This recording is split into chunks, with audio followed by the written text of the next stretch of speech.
बोलिए प्रेम से श्री सद्गुरु। पीछे से कसर रख ली, एक बार कसर भी ससर जाए, इसमें एक बार और लगाइए। बोलिए प्रेम से श्री सद्गुरु।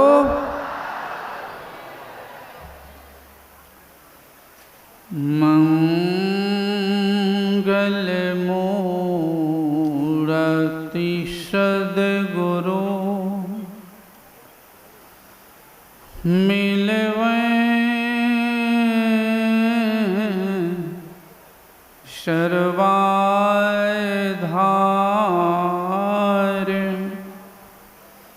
मंगलमय मंगल करुणा बिनवो बारंबार।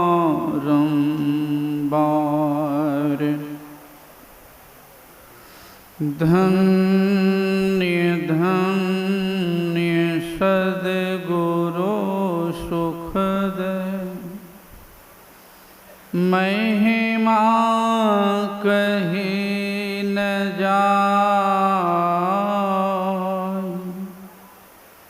जो कछु कहूँ तुम्हारी कृपा, मोते कछु न बसाय। जो कछु कहूँ तुम्हारी कृपा, मोते कछु न बसाय। बोलिए प्रेम से श्री सद्गुरु।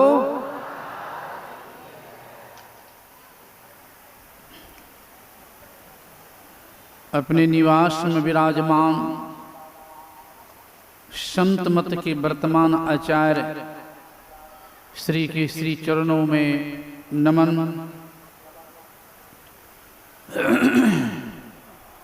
मंच पर एवं पंडाल में विराजमान सभी गुरुजनों को मेरा नमन। सम्माननीय साधु समाज, परम आदरणीय धर्म प्रेमी सज्जनों, पूजनीय माताओं एवं भक्तिमती धर्मशीला बहनों, अभी हम लोग सुन चुके हैं। अभी का प्रसंग हो गया कर्म फल। यह प्रसंग बड़ा रहस्यमयी है। इस सत्संग करना भी एक उत्तम कर्म है।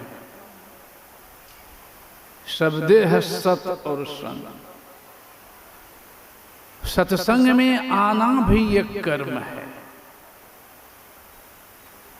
अब मनोयोग पूर्वक सुनना भी एक कर्म है। सत्संग सुनने में सहयोग करना भी कर्म है, और सत्संग आकर के गप करना भी एक कर्म है। सुनना तो एक कर्म है, ये है। सत्संग गप करना भी एक कर्म है। सुनने में सहयोग करना भी एक कर्म है, और सुनने में बाधा कर देना भी एक कर्म है। तो कौन कर्म है सोच सकते हैं। दूध पीना भी एक कर्म है, और शराब पी घुलट रहा है, वो एक कर्म हो रहा है। जीव रक्षा करना भी कर्म है, और जीव हत्या करना भी कर्म है। सम्मान देना भी कर्म है, और अपमान करना भी कर्म है। खीर खाना भी कर्म है, और मांस खाना भी कर्म है। कौन कर्म हम करें, किस कर्म से हम बचें, कैसा भोजन करें, कैसा भोजन न करें, किस भोजन से जीव हत्या का पाप लगता है, और किस भोजन से हत्या का पाप नहीं लगता है, यह भी विवेक के बिना सत्संग का नहीं होगा। इसलिए महत्व है सुनने का।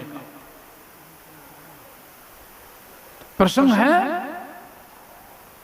कि भगवान श्री राम जब पिता की आज्ञा पालन करने के लिए जंगल गए हैं, यह भी कर्म है कि पिता का कितना सम्मान है हृदय में कि पिता जब वचनबद्ध हो गए तो उनकी आज्ञा पालन करने के लिए भगवान जंगल चले गए। सीता को वन नहीं हुआ था, पति के प्रति कैसा प्रेम के चलते बन गई सीता।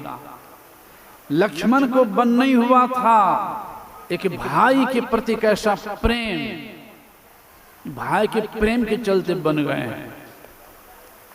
इस संसार को इस प्रश्न से ज्ञान मिलता है कि भाई भाई में कैसा प्रेम रखना चाहिए, पति के प्रति कैसा प्रेम रखना चाहिए, धर्म के प्रति कैसी आस्था होनी चाहिए। नहीं तो कहा धीरज धर्म मित्र अरु नारी आपत्ति काली परख हैं चारी। ये चारों के परख विपत्ति में ही होती है कि आप कैसे धैर्यमान हैं धर्म के प्रति, धर्म कैसी आपकी रुचि है धर्म के प्रति, मित्र के प्रति, मित्र की भी पहचान होती विपत्ति में ही, नारी की भी पहचान होती विपत्ति में ही। नहीं तो नारी भी विपत्ति में पति को छोड़ दिया है, मित्र भी विपत्ति में छोड़ दिया है, धर्म को भी छोड़ दिया विपत्ति में। तो कैसा धर्म के प्रति, पति के प्रति, भाई के प्रति, पिता के प्रति, माता के प्रति कैसा प्रेम होना चाहिए, सारी बातों की प्रसंग में जानकारी हो जाती है। तो वहां जंगल गए, जंगल पत्ता पर सोए हैं भगवान श्री राम और मां सीता। गुनिसाद को विषाद हुआ है और गुनिसाद कहने लग गया है देख करके कि कैकेयी को ऐसा नहीं करना चाहिए, ऐसे सुकुमार प्रभु को ये जंगल माने विवश कर दी, ये पत्ता पर सुला दी, ऐसा नहीं करना चाहिए। कैकेयी नंदनी मंदमती, कैकेयी नाम था भरत के नाना का, नंदनी पुत्री कहलाती है। कैकेयी नंदनी मंदमती कठिन कुटिलपन किन है, अजहि रघुनंदन जान की सुख अवसर दुख दिन। जिस अवसर सुख की प्राप्ति होती ये जंगल भी, ऐसा नहीं करना चाहिए। इसी पर लक्ष्मण कह रहे हैं, ऐ गुनिसाद ऐसा मत कहो। जब कितना प्रेम था राम के प्रति लक्ष्मण को वन नहीं हुआ था, जब भगवान राम चले हैं तो चरण में गिर गया है लक्ष्मण, हाथ जोड़ खड़ा हो गया है, कहा प्रभु मुझे भी जाने आज्ञा दीजिए। भगवान राम ने कहा था लक्ष्मण तुम मेरे संग चले जाओगे, मां व्याकुल है मेरे प्रेम में, पिताजी व्याकुल हैं, भरत शत्रु ननिहाल में है, कोई ढारस देने वाला भी नहीं, इसलिए भाई तुम यहीं ही रहो, कुछ ढारस तो दोगे माता पिता को। लक्ष्मण ने कहा है प्रभु गुरु पितु मातु ना जानबे काओ, कहूँ स्वभावे नाथ पति आओ। हे प्रभु मैं दुनिया में आपके अलावा किसी को मैं जानता ही नहीं, अगर मुझे साथ नहीं जाने दीजिएगा तो मैं क्या कर पाऊंगा, इस प्रभु कृपा कीजिए, कृपा कीजिए। अंत में कह दे आपके बिना मैं चौदह सुरक्षित रह जाऊं, आप सब जानते हैं। तब कहा है भगवान श्री राम ने कि जाओ तुम अपनी मां सुमित्रा से आज्ञा ले लो, तब चल सकते हो। लक्ष्मण गया सुमित्रा के पास, चरणों में प्रणाम किया है और हाथ जोड़ के कहता है कि मां प्रभु बन जा रहे हैं, मुझे भी आज्ञा दो संग जाने के लिए प्रभु की सेवा में। वह मां भी कैसी, आजकल की मां होती तो कहती जाने के लिए, कहती तुमको न बन तुम क्यों जाओगे, लेकिन वो सुमित्रा साधारण मां नहीं थी, उच्च कोट की भक्तिन भी थी। कहती बेटा लक्ष्मण, राम बन जा रहे हैं, अयोध्या में तुम्हारा कोई काम नहीं है, जाओ मेरे दूध को लज्जित न करना बेटा। कैसी मां बुद्धिमती।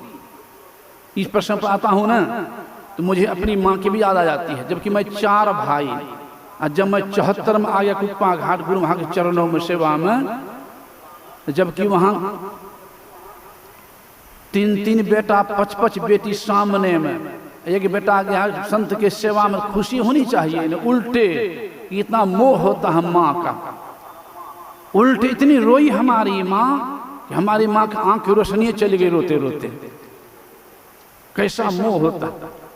मैं गुरु महाराज चरण वहीं बैठा था कुप्पा घाटे में निवास में, वहीं पर आया जन्मभूमि से बोल दिया हमको प्रमोद बामन के जी तो आपकी माँ रोते रोते अंधी हो गई है, पकड़ के बुलाते हैं।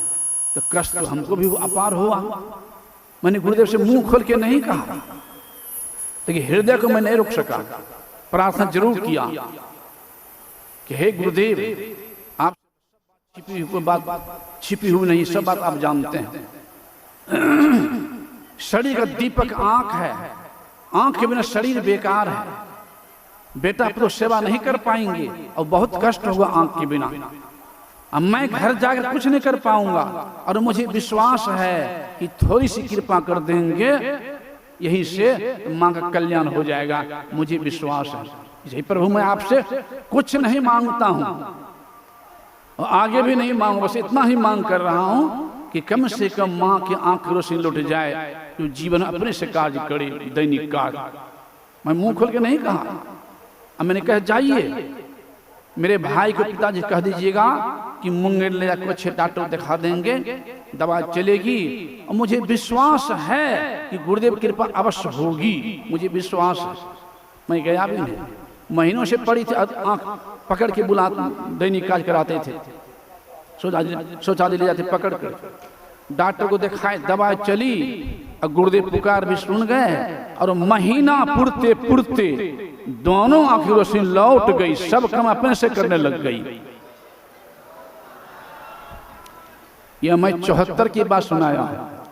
हमारी माँ शरीर त्यागी है 2007 ईस्वी 19 अक्टूबर को, और जब तक जीवित रही सब काम अपने से करती रही।